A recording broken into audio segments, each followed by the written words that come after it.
We didn't know that you went in the second round? No, I didn't know I was going. Like, why am I in the second round? Oh, I could have told you that. Yeah, see, I mean, we had that. It was so funny is we had that conversation.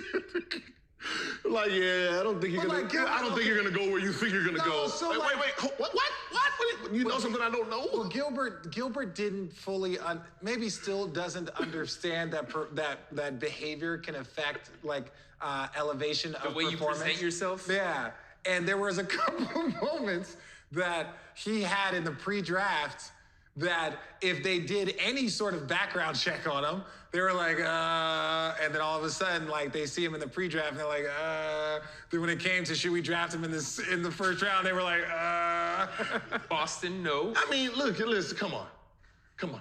Gil. I came from Arizona, bro. Gil. We're in shape like crazy. Like we take our shit serious. You're putting me on this treadmill, bro, to see my fitness today, and the season doesn't start into.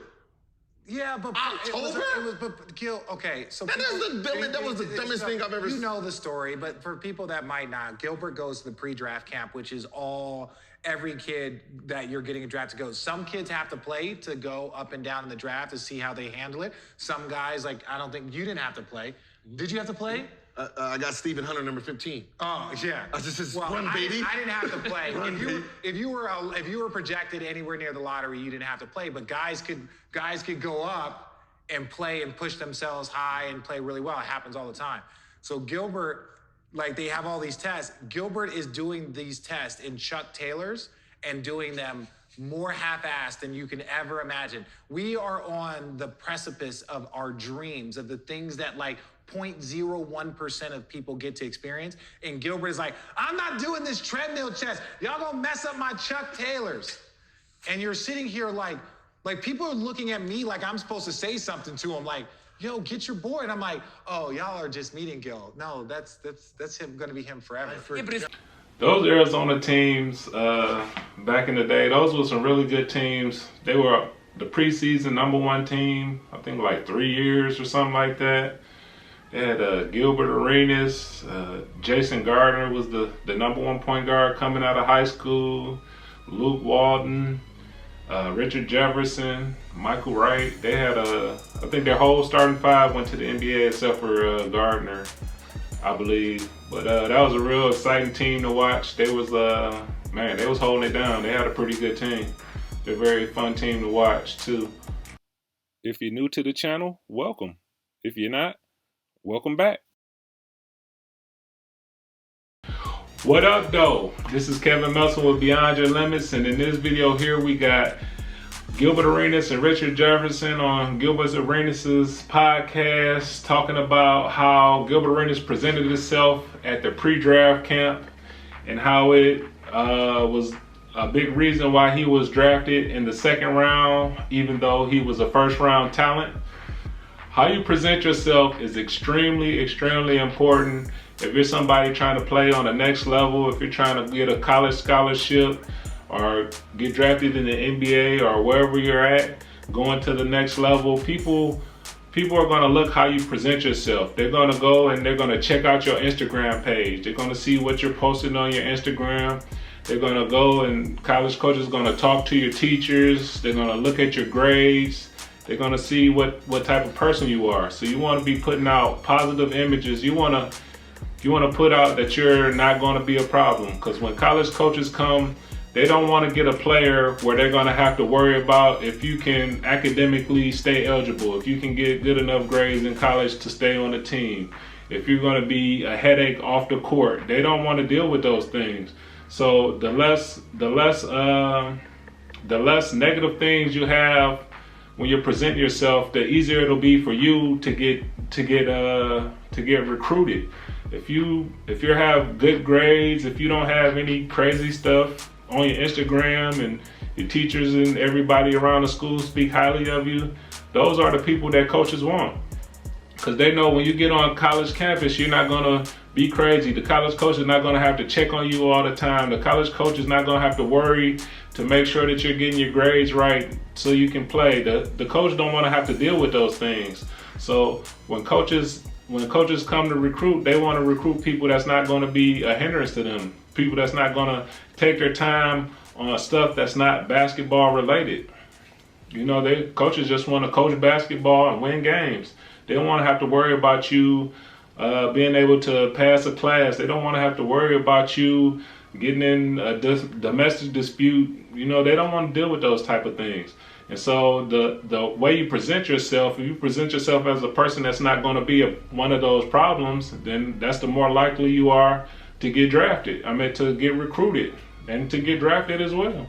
And that leads into my next point. You wanna take every opportunity seriously. Every time you step on that court, every time you're anywhere, you wanna give your best effort all the time. You never know who may be in the stands. Like, you might be playing in a game, you know, an AAU game or a travel team game, and y'all blowing some team out. You don't want to goof around. You want to keep the pedal to the metal. You always want to play at your best. You always want to give your best effort, because you don't know who could be watching. Your high school games, you want to give your best effort. You always want to give off that perception of you're trying your best and you're helping your teammate out. You don't never want to be goofing off and those type of things, just because you'll never know who's watching. Somebody might be in the stands that day that could give you a scholarship to your dream school. They might be there. They might not have the college shirt on. I mean, so you just want to always present yourself. You always want to come off as a good person, somebody that's not going to be a problem to the team, someone that's going to help the team, because that's what coaches are looking for. They're looking for people to help their team be better. If they're looking for a shooter, you know, they're looking for a shooter, but they're also looking, what kind of person are you? What kind of person are you going to be in the locker room? Are you going to be a disruption? They're looking for those things, as well as, you know, if they're looking for a shooter, they look for those things as well, not just how well you shoot the ball. Those other things come into play as well. Like Gilbert Arenas goofing around at the NBA Combine. He ended up getting drafted in the second round, but it could have went a lot worse than that. He could have went undrafted and nobody would have took him. I mean, that's a real possibility for him not taking the Combine seriously. So, you know, when you're right there, like Richard Jefferson said, you're on the cusp of all of your dreams, making it to the NBA. You're around here goofing around. I mean, a lot of NBA players, a lot of NBA GMs and those executives, they don't take too kindly to that. And it worked out well for Gilbert Arenas, but I mean, it could have went real bad. It could have went him not ever being able to play in the NBA because he was goofing around at the Combine. And that's definitely somewhere you don't want to goof around at, because that's where all the decision makers are at, you know. So, but it even worked out better for Gilbert Arenas to be drafted in the second round, actually. So even though he said like he was crying and upset that he went in the second round, that was actually a blessing in disguise for Gilbert Arenas, because in the second round you don't have a guaranteed contract. Everybody in the first round have a guaranteed contract for 3 years. So since Gilbert Arenas got drafted in the second round, he signed like a 1-year deal, and I believe his second year, his second or his third year, he was able to sign a big contract before everybody that got drafted in the first round. And so that ended up getting Gilbert Arenas an extra year or an extra 2 years of making big money, because he got drafted in the second round.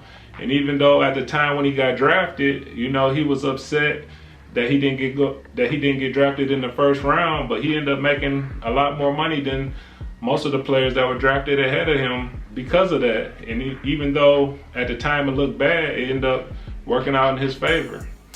All right, so thanks for watching this video. That's all I got for you guys today. Click something down there, man. You can click one button. I mean, click one button down there. Click something down there.